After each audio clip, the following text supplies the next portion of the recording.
Everyone.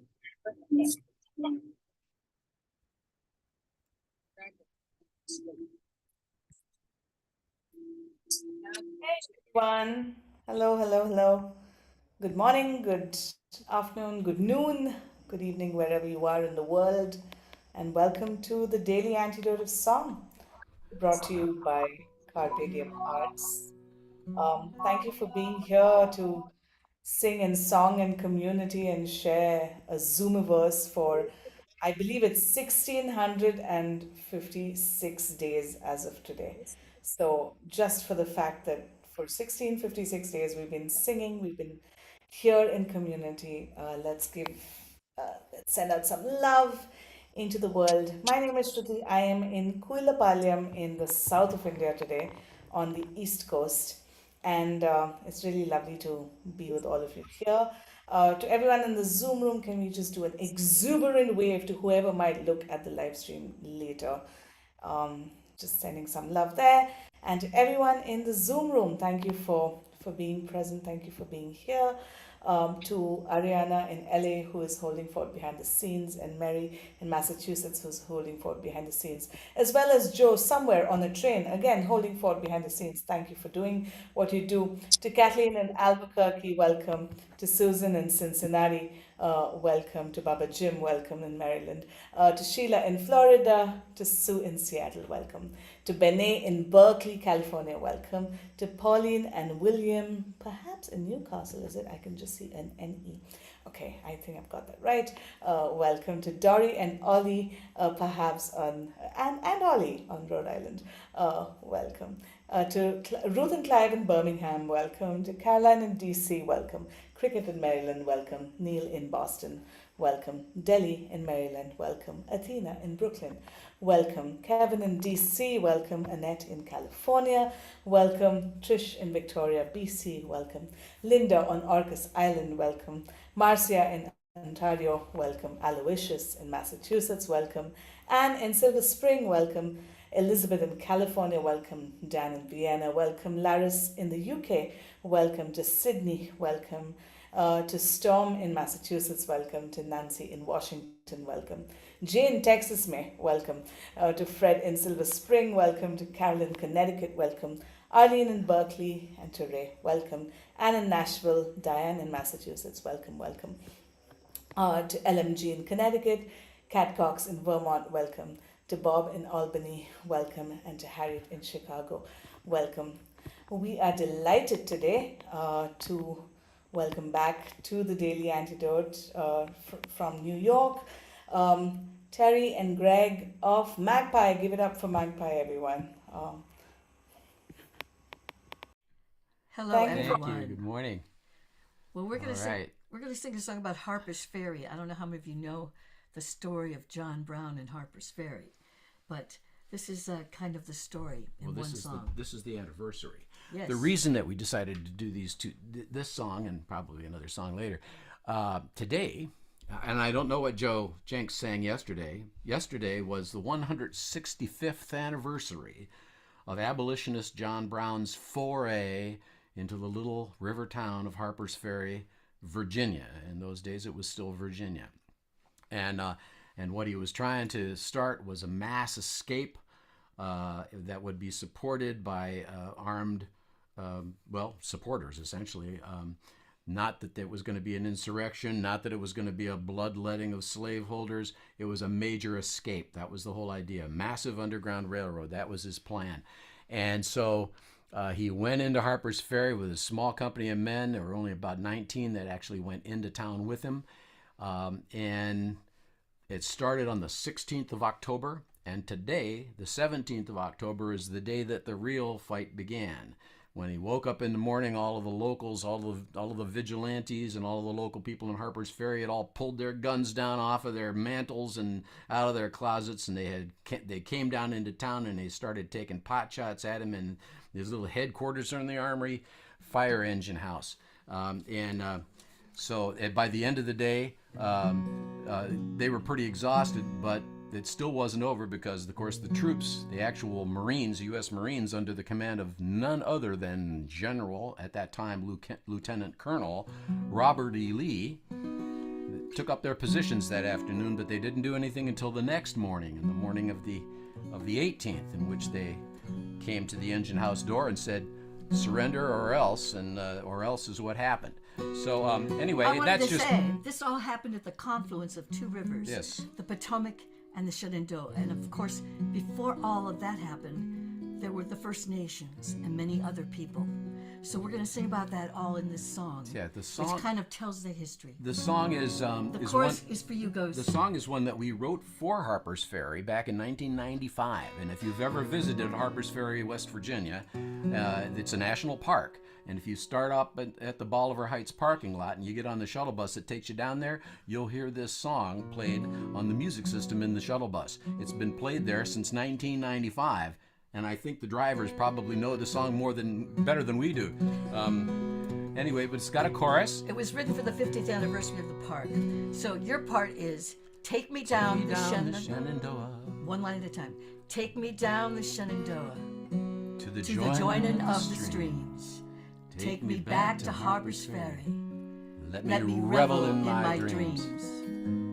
Where the beauty of the mountains and the struggle to be free flow into one mighty river. To the sea of history. And you've got those words, I think. They're in right the on chat. your So lyrics. the melody goes, take me down the Shenandoah Shenandoah to the joining of the streams. Take me back to Harpers Ferry. Let me revel in my dreams.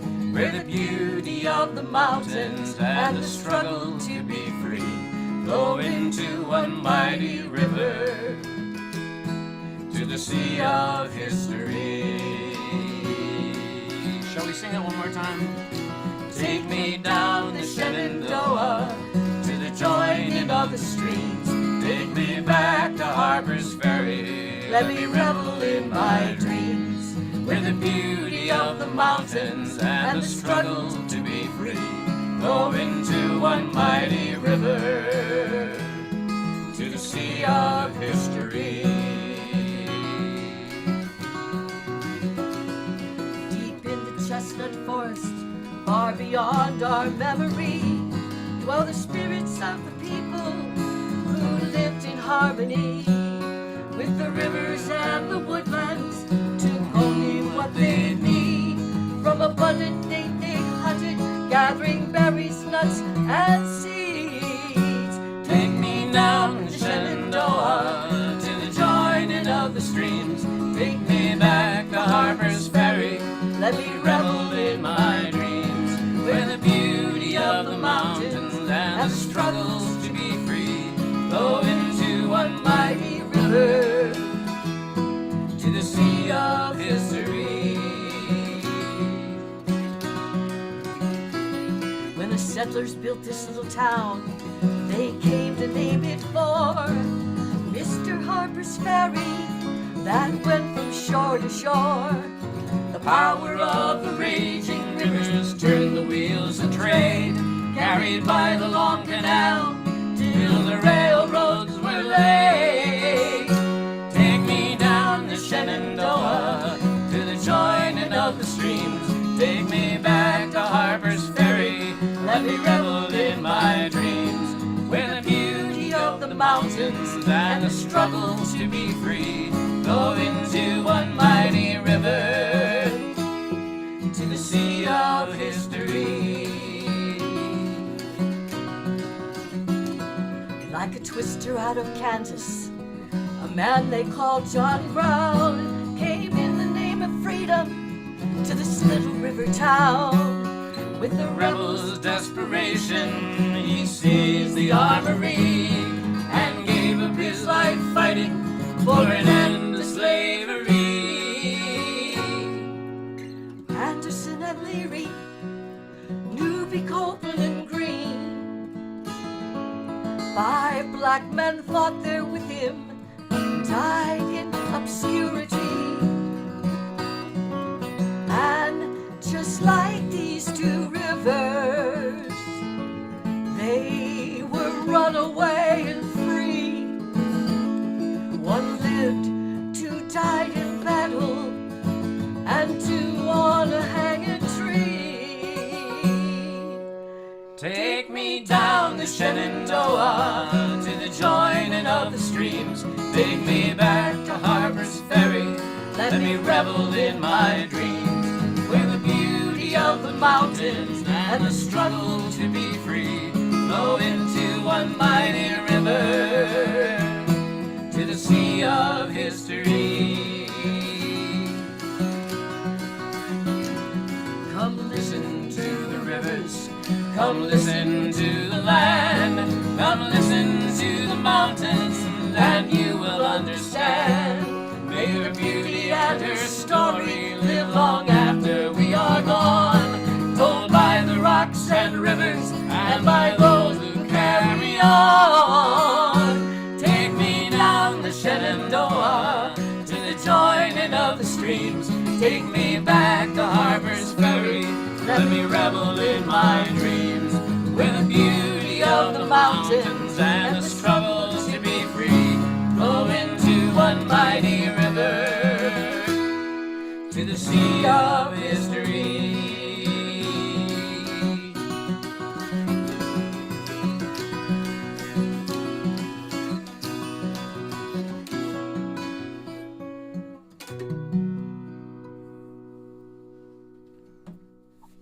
Let's give it up for Magpie, everyone. Thank you for that song. All right. Thank you so much. Thank you. Thanks for singing along. It was great to see somebody with the flute there, somebody playing the flute. Oh, that'd be Kevin in D.C. All right. That was nice. That was wonderful. Thank you for singing it with us. So I hope it gave you a picture of what that place was before the raid, during the raid, and after. If you go there today, it's, there's a lot of places for hiking, but there's Storer College, a lot of great history. Frederick Douglass was there and spoke at Storer College. So Frederick Douglass spoke at Storer College, which is right there. You can hike Appalachian Mountain trails. You can learn all these wonderful things about our country that a lot of people don't talk about much. There's a lot there. Caroline in D.C. Yes, excellent. That is a very good quote. I have only a short time to live and one life to live, as John Brown said, and I will die fighting for this cause. And he did die fighting for this cause. And he was, of course, captured at Harpers Ferry and very quickly tried and convicted. And on the 2nd of December that year, he was hanged in Charlestown, and not too far. It's only a few miles up the road from Harpers Ferry. And I was going to mention quite a story. The 5 freedom fighters were Shields Green, Osborne Anderson, Lewis Leary, John Copeland, and who did I miss? Osborne Ferry Anderson, Dangerfield. I forgot Dangerfield. Yeah. Dangerfield Newby. These were the 5 black men. Yes. And but there were quite a few other white volunteers as well. Quakers, who went Quakers. in. Yeah, 2 Quakers. People that believed actually in really bringing down slavery with no bloodshed, or as least bloodshed as possible, starting an underground railroad through the Appalachian Mountains. And, Harriet Tubman and Douglass were involved, but only to a certain point. And Douglass spent 2 days in Chambersburg saying, I don't think this is a good idea, because it was a federal arsenal. And there's only one very bad movie about it. Ronald Reagan stars in it. Actually, a number of bad movies. Yes. It's a few bad movies about it. So you can imagine with Ronald Reagan and how bad it is. This is interesting here. Susan in Cincinnati, The Good Lord Bird. She mentions The Good Lord Bird, the Showtime miniseries about Brown, which was released in 2020, based on the book by the same name by James McBride. Book was good. Don't know about the show. Yeah, well, we watched the first episode. The fact is, Terry and I have been studying this story of John Brown now since the late 90s. So we've been at this for quite a while. We've been performing as John Brown and Mary Brown in our stage play Sword of the Spirit since year 2000, 24 years. We just did it in Connecticut last weekend. The other night. It's based on their letters that we collected from the rare books and libraries. Let me just mention that as far as The Good Lord Bird is concerned, if you watch the series of The Good Lord Bird, keep in mind that James McBride was essentially writing a farce. And he turned John Brown into a farcical character, and he invented this other character what was that person's name? Onion or something? I don't even know. And it's complete and total balderdash. Every word, almost every word in the book. I mean, it's a work of fiction. But So so is you Cloud have to Splitter. take it. Yeah, so was Cloud Splitter. You have to take it as a work of fiction, particularly the way that Ethan Hawke portrayed John Brown, which we saw the first episode, and as a result of watching his first episode, we did not go back to watch the rest of it because his portrayal of John Brown is the very thing that we, John Brown scholars, have been fighting against for years, which is portraying him as some drooling, wild eyed maniac. And the fact of the matter is, John Brown was a very intelligent and very dedicated person. One Calvinist. of our friends who also portrays John Brown has said that he absolutely hates all the words that are used to describe him. Monomaniac, a megalomaniac, he's a radical. What's radical about abolishing slavery? So as far as he was concerned, no, John Brown was not a radical, and he was not a maniac, and he was not insane He by was any not stretch. insane. What he was he was focused. He was focused. He said, yes, he was a revolutionary, and he believed that the American Revolution was not finished. And so that's, if you really look into John Brown and you read his words and you read about his relationships, his interactions with other people, what you find is, no, this was a man who was dedicated, but he was by no means a drooling, wild-eyed maniac that Ethan Hawke portrayed in that movie. And then there's another movie that came out right around that same time. It was called Emperor, and it was supposed to be a biopic about Shields Green, who was one of the 5 black volunteers. Oh my heavens! What they did with that was they turned this guy, who was a real person, into like a mid-19th century Black Panther. Only it just didn't work because especially at the end of the movie, there's just so much garbage. But they at the took end of the movie. liberty because not many people know much about him. They know so little about him that there's only drawings of him, where there's photos of the others. Yeah. So if you spend some time really researching, you find out the real story. It's something Pretty that fascinating it's really stuff. fascinating and something you want to know. Yes, Jim in Maryland. Yes, he met with Frederick Douglass beforehand. Tried to get support from Frederick Douglass. In Chambersburg, They met in Chambersburg, for 2 whole Pennsylvania. days they struggled, and then at the end, that's where Shields Green comes in. Shields Green came with him from With Douglas, Rochester, yeah. and they were both in the quarry for discussing this kind of heatedly. Oh yeah. For 2 days. Well, Douglas was right, as it turned out. He said he was not going to go because he knew that it was a trap. And they say that he told Brown that it was a perfect steel trap and that he could never get out alive once he got in. And as it turned out, that was in fact true. The reason that Douglas was so sought after by Brown, he knew Douglas for a few years at that point. I think he met him sometime in the mid-40s. The reason he wanted Douglas is because Douglas was famous. And if the word got out that Frederick Douglass was involved in this thing, he believed that so many of the local enslaved people, as well as the local free black people, would rally to their standard, and the whole thing would work. But Douglas wasn't having anything to do with it. Too dangerous. He felt that the entire federal government, the whole army, would be up against you, and that's exactly what happened, as it turned out. But the Shields Green piece. What? What Shields Green said at the Shields Green, I believe I'll go with the old man, is what he said. After listening to him argue with Brown for 2 days, he said, "I believe I'll go with the old man." Anyway, when we got involved at Harpers Ferry, we started off just going up there doing concerts, usually a few times a year, Earth Day concerts, special events, 4th of July, and then we just sort of became members of the local family there at Harpers Ferry. All of the Park Service people Park were Rangers, friends of ours. Gwenny Roper, Todd Bolton, Marcia Starkey, Kim Biggs, all of our old friends. They're all retired now. But if you go to Harpers Ferry, you'll find the lyrics, the last 2 verses of that song, you'll find them ensconced on a stone plaque on a wall in their interpretive museum. So we've kind of gone down in history up there. So, but it's a song that I think is. Did you like it? Was it singable enough? I hope. Well, I wanted to say Magpie, but that I'm sitting on the other end of the world, and I may not have like the exact context, but like it was so moving. It was really really so moving to read to sing along with you, and it portrayed such a vivid picture. And so thank you for telling the story even to somebody like me on the other end of the planet who You're very welcome.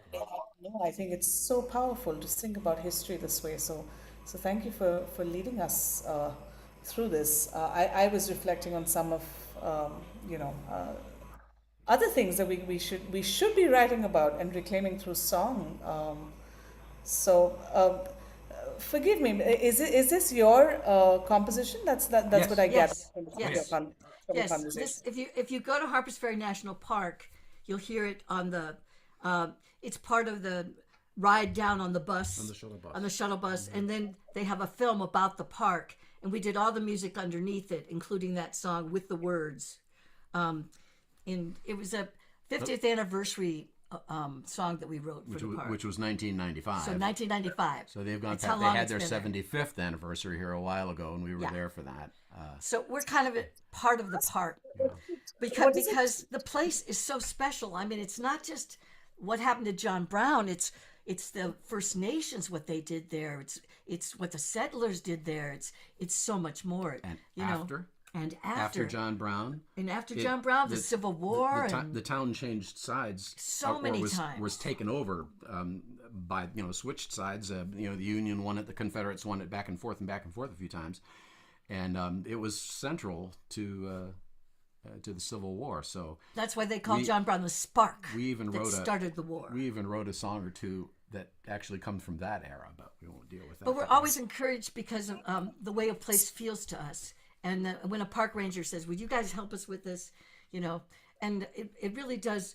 When you see the pictures in the video in the welcome center, and then you hear the song underneath it, you really can see the whole thing because they did a beautiful job making a film to show you what the park was and before the raid and the town was before it was a park. right, the town before the park and all that stuff. Yeah. It's quite beautiful. It's a great place. It's a great place. A confluence of two rivers. We encourage you to visit there if you are in the United States, and if you and if you have any chance to get to the eastern United States and get to Harpers Ferry. It's a really, really beautiful place to visit. Those two rivers, the Shenandoah and the confluence Potomac, of the rivers the confluence, that is just amazing. On the Maryland side of the river, there's a huge bluff that just overlooks the town. You can climb right up to the top of the bluff and get this bird's eye view of the entire valley. It's just absolutely breathtaking, especially this time of year when the leaves have all gone. They're reds and golds and yellows, and it's really great. It's a great place. We haven't been looking. Is there any other questions? Well, I was going to ask, like, what does it take to really write a song like this? And one is, of course, the sheer amount of research and churning that must have happened to author this song. But I wanted to ask, what does it take to sort of, where has that journey led you all now? Like, I know it's been a part of the park, and you mentioned it's on the bus, and people are clearly hearing these stories. But what does it mean to you to sing this all these years later, and what kind of churning and what kind of transformation has sort of happened with That's a very good question. It's very interesting because what has happened to us, of course, is that we're such passionate people. I mean, can you tell? We're such passionate people, when we got into this history, one thing led to another, and we did all this research to write the play and then to write a few songs for the concerts we were going to do there. But then it was all these other stories that just sort of opened up in front of us.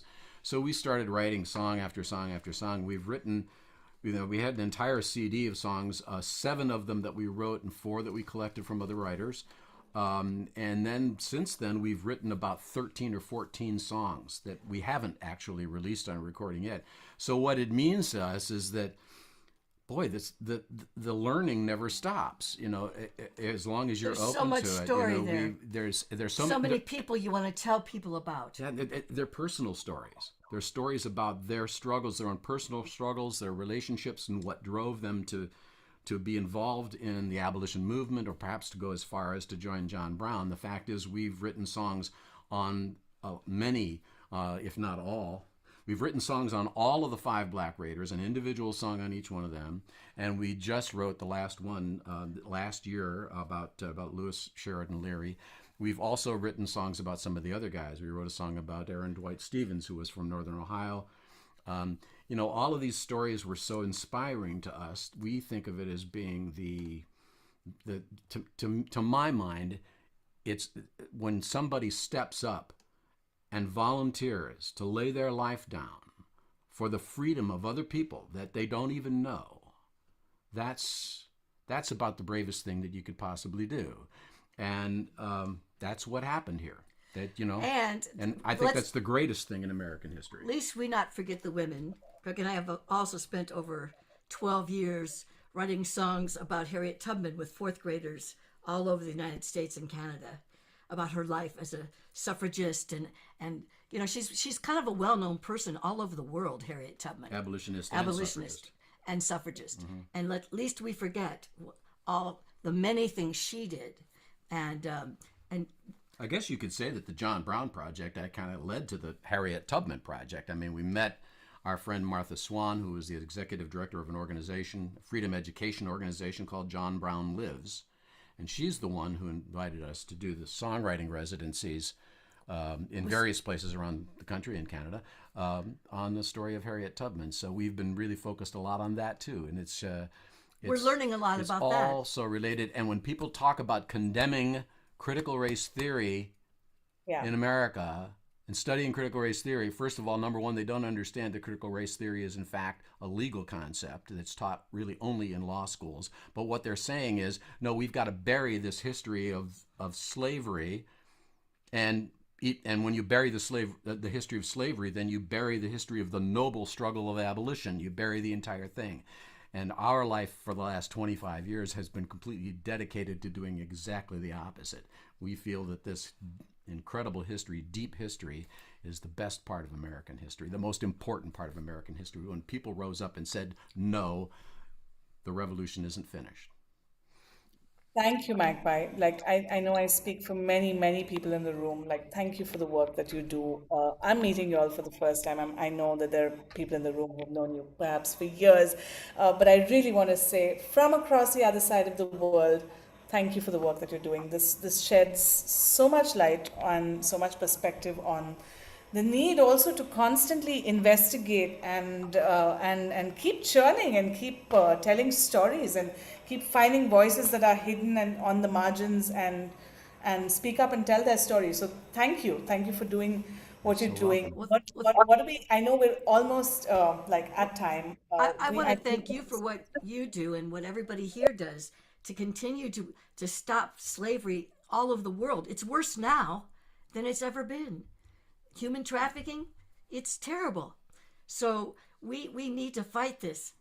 You know? We need to fight this. Yes, in 1859, there were somewhere between 3 and 4, perhaps maybe even slightly more than 4 million enslaved people just in the United States. But there are way more enslaved people worldwide right now. Way more. It's kind of amazing to think of. So do we get to play another song, one more, or not? Please, please. We do sing along. I just wanted to comment on a couple of things. Somebody, alumni from the Stained Glass Coffee House in Deerfield, where we used to play from time to time. And somebody mentioned Benjamin Quarles's great book, Allies for Freedom, Blacks on John Brown. Excellent book. Very important book for us, of course, because it makes that connection between the whole black community in the United States, both free and enslaved.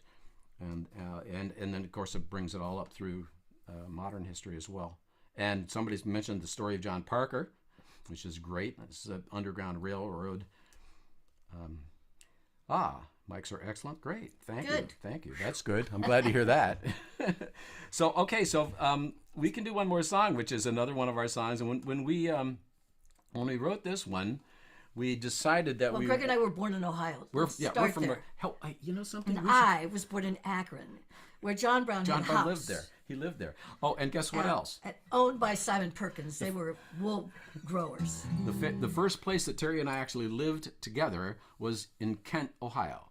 And Kent is known to a lot of people as being the site of Kent State University and the famous massacre there on the 4th of May in 1970. to which Terry was a witness and a survivor. We lived there in the early 70s before we set out for Washington and struck out on our musical career. We lived in a place on a street in Kent called River Street, which runs parallel to the Cuyahoga River, and between the apartment complex where we lived, right across the street, and then down to the river, there was this flat, and there was a house there years and years ago. It was called the Haymaker House. It's and where that's John where, Brown and that's- his family swore an oath against slavery. His whole family. They lived there in the 1830s. His wife, his son John, Yeah. all of them. We didn't know about that until later. We found out that, oh my heavens, we started out like right across the street from John Brown. Anyway, this is part of the Ohio story. This is a song about the Ohioans. Northern Ohio was a hotbed of abolition activity. Oberlin, Ohio, Oberlin College. A lot of people that had moved out there from Connecticut. That was called the Western Reserve. Very a lot large of black abolitionists. community. John Brown's father was on the board of the school there. And so this is the song we wrote about. Okay, there are 4 guys in this song. Actually, 5 guys mentioned. The first verse is about the Coppock brothers, who were the Quakers who lived in Salem, Ohio, not too far from where I grew up. They said, yes, we'll follow thee. And then there was the second verse is about John Henry Kagi, who was a school teacher from Bristolville, which is not too far from Youngstown. He had gone down to Virginia and worked down there as a school teacher. So he saw slavery up close and personal. He decided to go out to Kansas to stop slavery from taking hold in Kansas in 1855, 1856. Then the third verse is about Lewis Sheridan Leary and John Anthony Copeland. Leary and Copeland were from Oberlin. They were members of that abolitionist community there. And the last verse is about Aaron Dwight Stevens. Dwight was originally from northern Connecticut, but Norwich, Connecticut, not northern, Norwich, Connecticut, which is southeast. But then he moved out to Kansas to fight with Brown, and then ended up living in Ashtabula, Ohio, where he joined the company. And Chorus again is very easy. Goodbye to old Ohio. Ready? Say the goodbye word. to old Ohio, for we're southward bound. We're gonna fight for freedom with Captain John Brown. We'll march into Virginia with the truest of the brave, down to the plantations to liberate the slave. That's goodbye to old Ohio, for we are southward bound. We're gonna fight for freedom with Captain John Brown. We'll march into Virginia with the truest of the brave, down to the plantations to liberate the slave. I was raised up in the north, the Society of Friends. We stood with Mr. Garrison and prayed for slavery's end. But all our moral suasion has failed to win the day, to stop this bloody evil in our land not far away. So I says to Captain Brown, I'll follow thee. Go and set the captive free. Goodbye to old Ohio, where we are southward bound. We're gonna fight for freedom with Captain John Brown. We'll march into Virginia with the truest of the brave, down to the plantation to liberate the slave. In the hills of North Ohio, I grew up white and free, but I worked in old Virginia where I witnessed slavery. So I traveled out to Kansas with Captain Brown to fight, and now I'm his lieutenant in this struggle for the right. Now I hear the voice of duty calling me. Go and set the captive free. Goodbye to old Ohio, for we are southward bound. We're gonna fight for freedom with Captain John Brown. We'll march into Virginia with the truest of the brave, down to the plantation to liberate the slave. In the little town of Oberlin, all our family joined in the struggle to abolish slavery. Then I and John Copeland went to see old Captain Brown, and so we both enlisted the follow him down. Now we go to strike a blow for liberty, go to set the captive free. Goodbye to old Ohio,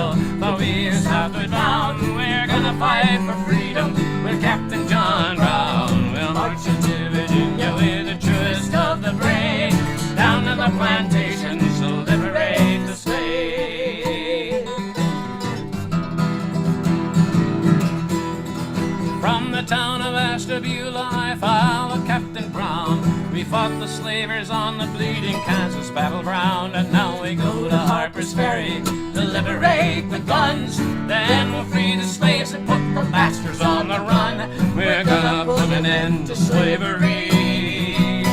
Go to set the captive free. Goodbye to old Ohio, where we is outward bound. We're gonna fight for freedom with Captain John Brown. We'll march into Virginia with the truest of the brave, down to the plantations to liberate the slave. Goodbye to old Ohio, where we is outward bound. We're gonna fight for freedom with Captain John Brown. We'll march into Virginia with the truest of the brave, down to the plantation to liberate the slave.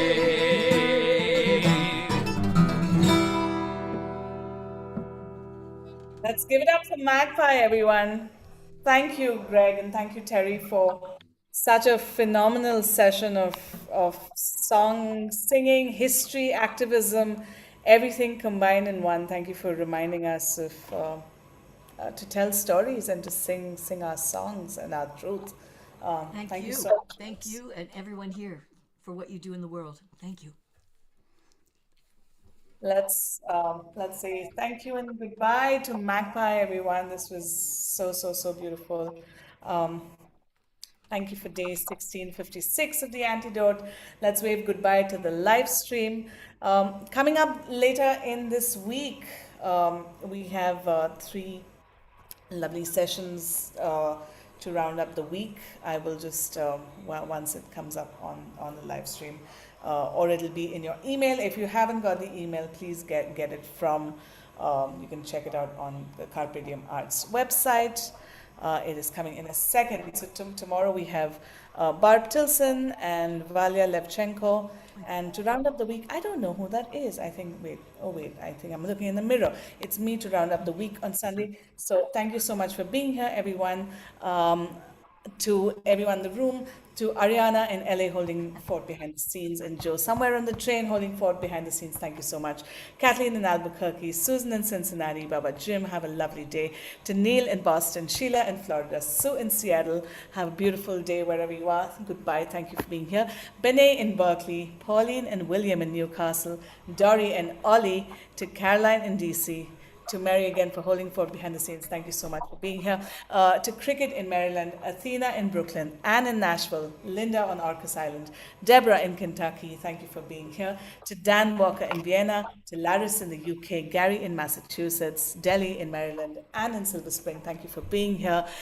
To Bob in Albany, Jamie in Victoria, Susan and Ruth and Clive, thank you for being here. To Trish in Victoria, Storm in the Zoomiverse, Kevin in DC, Annette in California, thank you for being here. To Harriet in Chicago, Marcia in Ontario, Aloysius in Massachusetts, Nancy in Washington State, Carol in Connecticut, thank you for being here. To Ray, Joe's mama in New Jersey, and Kat Cox in Vermont, thank you for being here. And to LMG in Connecticut, and Loriana, Kachina, and Courtney, thank you for being here. Have a beautiful day, everyone. My name is Shruthi. I'm in Kulapalyam in India today. See you tomorrow for day 1657 of the Daily Antidote of Song.